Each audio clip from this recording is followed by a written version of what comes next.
What you are about to see is a dramatized retelling based on the Book of Ruth. It is offered for reflection, not as a replacement for Scripture. Open the text, read it for yourself. This is a story about loss, and it is a story about the kind of love that walks straight into someone else's loss and refuses to leave. It begins with a famine, a family from Bethlehem, a man named Elimelech, his wife Naomi, and their two sons, Mahlon and Chilion, flee their starving homeland for the foreign fields of Moab. And in Moab, they bury their dead. First Elimelech, the husband, then the two sons marry Moabite women, Orpah and Ruth. And for about 10 years, it seems they might be all right. And then Mahlon and Chilion die too. 3 graves in a foreign country, and Naomi, who once had everything, is left with nothing but 2 grieving daughters-in-law and a long road home to a place she left full and returns to empty.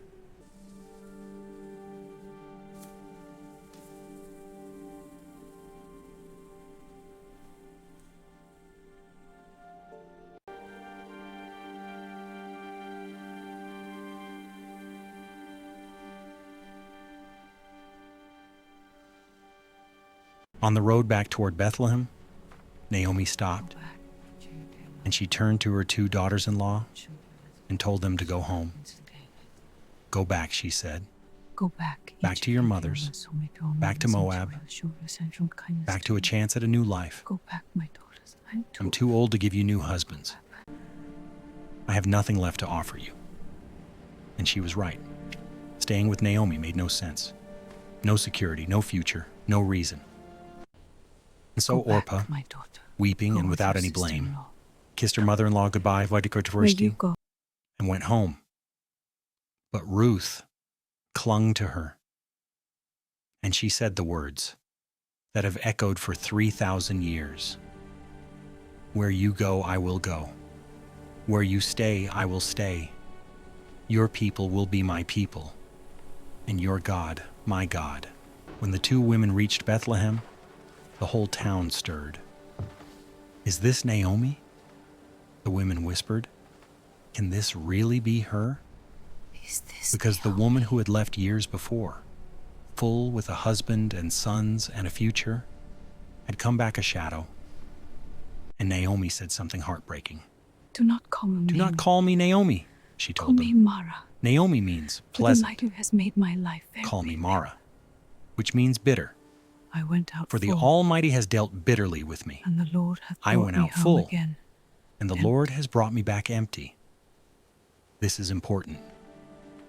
The Bible does not rush her grief. It does not tell her to smile. It lets her be honest about her pain. And standing quietly beside her, unnoticed by the whole town, was the young woman who was about to change everything. Now, they were home, but they were destitute. 2 widows, no man to provide, and no land they could work. No food but what they could find. So Ruth went to work. There was a law in Israel for people exactly like her, the poor, the widow, the foreigner. Harvesters were commanded to leave the edges of their fields unharvested and to leave behind whatever they dropped, so the desperate could follow behind and gather it. It was called gleaning. It was hard, bent over humbling work. And Ruth, a foreigner in a strange land, gathering scraps to keep an old woman alive, went out to a field. That just happened to belong to a man named Boaz. Boaz noticed her immediately. Who is that young woman?" he asked. And his workers told him, "She is the Moabite who came back with Naomi. She has been on her feet since morning." Now remember what that word meant. Moabite, outsider, foreigner.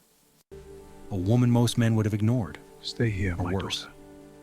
But Drink Boaz from my walked water. over to her, You are safe with us." and what he did next was pure kindness. Stay in my field, he told Why her. have I found favor Keep close to my young women. before? Drink from my water jars. And I have ordered the men not to touch you. And when she asked in astonishment why he would show such favor to a foreigner, he said he had heard how she had left everything for Naomi.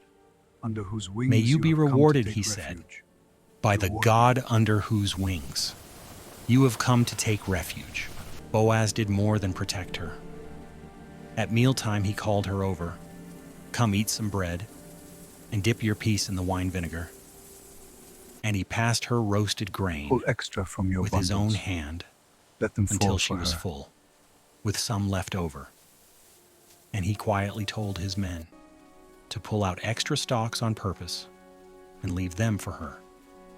So that evening, Ruth carried home an astonishing amount of barley, Whose field? and when Naomi Where saw did it, this come from? she stopped. Whose field did you work in? She asked. Where did all this come from? And when Ruth Whose said the field? name Boaz, Where did this come from? something changed in the old woman's face. For the first time since the graves, Naomi felt it. That Whose man, field? she whispered, Where did this come from? is one of our kinsman redeemers. Weeks passed. The harvest went on. Ruth gleaned in Boaz's field, safe and provided for. But Naomi wanted more for her than a season of My scraps. daughter, I must She find wanted her to for have a you, home, a where future, you a will be well family. provided for. Listen So carefully. Naomi devised a plan, a bold one, even a risky one. Tonight, she told Ruth, Boaz will be winnowing barley at the threshing floor. Wash and put on your finest and go down there, but do not let him see you until he has finished eating. Then, when he lies down to sleep, go quietly, uncover his feet, and lie down. He will tell you what to And do. he, Naomi said, will tell you what to do. In the middle of the night, Boaz woke and was startled to find someone at his feet. Who are you? He asked into the dark. And Ruth answered Who are you? with some of the most beautiful, courageous words I am your a servant. woman speaks in all of Scripture. I am Ruth, your servant, she May said. God, under Spread the whose corner wings of your you have garment come to over take me, refuge. for you are a kinsman redeemer. Now listen to what she just did. That word, the Spread corner of your garment, over me. is the very same For word you are my redeemer. Boaz had used over her in the field. Wings. He had said, may God shelter you under his wings. And now Ruth says to him, then you be those wings. Be the shelter you prayed for me. It was not seduction. The Lord It was bless a you, my marriage daughter. proposal and a You have call shown to me a great good man kindness. to become the answer to I his will do own for you all blessing. you ask. Boaz was The overwhelmed. Lord bless you, my daughter. God bless you, my daughter, he You have made said. this last kindness This greater kindness than of the yours is first. greater than the last. Do not fear. You could have chased after younger men. Instead, you have come to me. He promised to do everything she asked, but he was an honest man, and he told her the truth.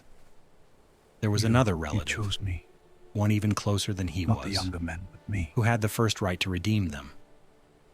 He would settle it honorably in the morning. And before she slipped away in the dark, he filled her shawl with barley, 6 measures heavy in her arms, so she would not go back to Naomi empty-handed. That word again, empty. He would not let her be empty. A foreign widow has just asked a good man to become her redeemer, but another man stands in the way, one with the first right to say yes. Stay with us. Subscribe to the Christian Realm. The morning at the gate will decide everything. That morning, Boaz went to the town gate, the place where deals were made and justice was done. And he waited for the other relative to pass by, Come the over one here, with my the friend, first right to and redeem. sit down. Now here is a detail most people read straight past. The Bible gives us the names of everyone in this story: Ruth, Naomi, Boaz, even the dead.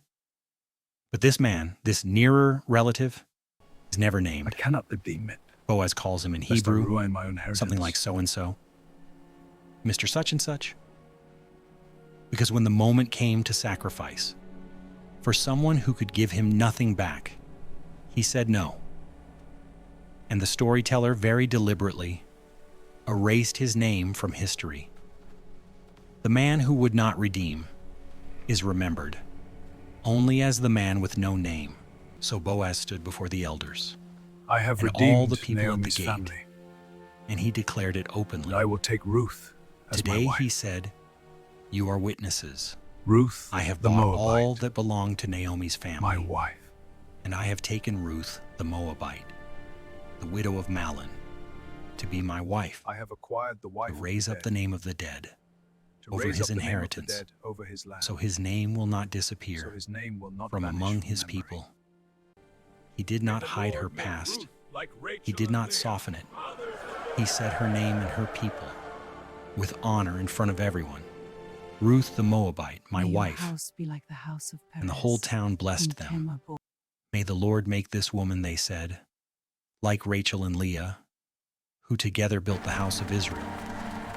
And may your house be like the house of Perez, whom Tamar bore to Judah." It was a strange blessing to speak over a foreign bride, because Perez, too, had been born through an outsider, another woman the world overlooked. The town could not have known how fitting their own words were. The outsider, the foreigner, the Moabite, blessed by the whole town as a mother of the nation, and Ruth had a son. But watch what happens next, because it is one of the most beautiful moments in the entire Bible. The women of the town came to Naomi, the same women who had watched her come home, broken and bitter, calling herself Mara. And they placed the baby in Naomi's arms. And they said, Naomi has a son.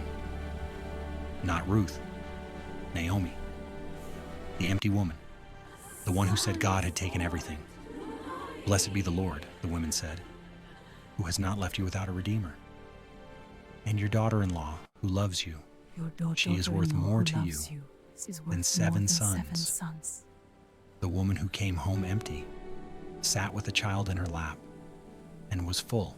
They named the baby Obed. His name And here the story does Obed. something. That changes how you see everything you have just watched. It tells you who this baby grew up to be, or rather whose grandfather he became. Obed was the father of Jesse, and Jesse was the father of David, King David, the greatest king in Israel's history, the shepherd who killed Goliath, the man after God's own heart. He came from her, from Ruth, the Moabite, the outsider, the foreign widow gleaning scraps in a field. And remember what the town said the house on of the day she was Perez, married? whom "May Tamar your bore." house be like the house of Perez, whom Tamar bore. They were blessing a foreign woman by naming another foreign woman, generations back in the very same line. Because this is the pattern all through it. Tamar, Rahab, Ruth, outsiders, overlooked women, the ones the world would have skipped, woven one by one into the family tree of a king. And generations later, from that same royal line, in that same little town of Bethlehem, would come Jesus himself. The whole time you thought you were watching a quiet story about loyalty and grain, God the was house quietly of writing Perez, the family tree whom of the Tamar Messiah. bore. So what do we do with Ruth? Her story is only 4 short chapters. No miracles you could point to. No seas parting. No fire from heaven. Just a foreign widow who chose loyalty when she could have chosen comfort. Who worked when she could have quit. Who loved an old broken woman the world had written off. And that is the whole point. In the Book of Ruth, God almost never acts directly. He is not in a whirlwind. He is in a handful of grain, left at the edge of a field. He is in a good man's kindness. He is in a foreign girl's refusal to leave. This is how God most often works. Not in the thunder, but in the quiet faithfulness of ordinary people who choose kindness when no one is watching. Ruth was an outsider, a foreigner, a nobody, and her loyalty changed the history of the world. A famine, 3 graves, a bitter widow and a foreign girl who simply would not leave. And through their quiet faithfulness, God changed everything. There are more women like Ruth, more stories of grace and courage than you were ever shown. Walk with us a little longer. Subscribe to the Christian Realm, because the next story is already waiting.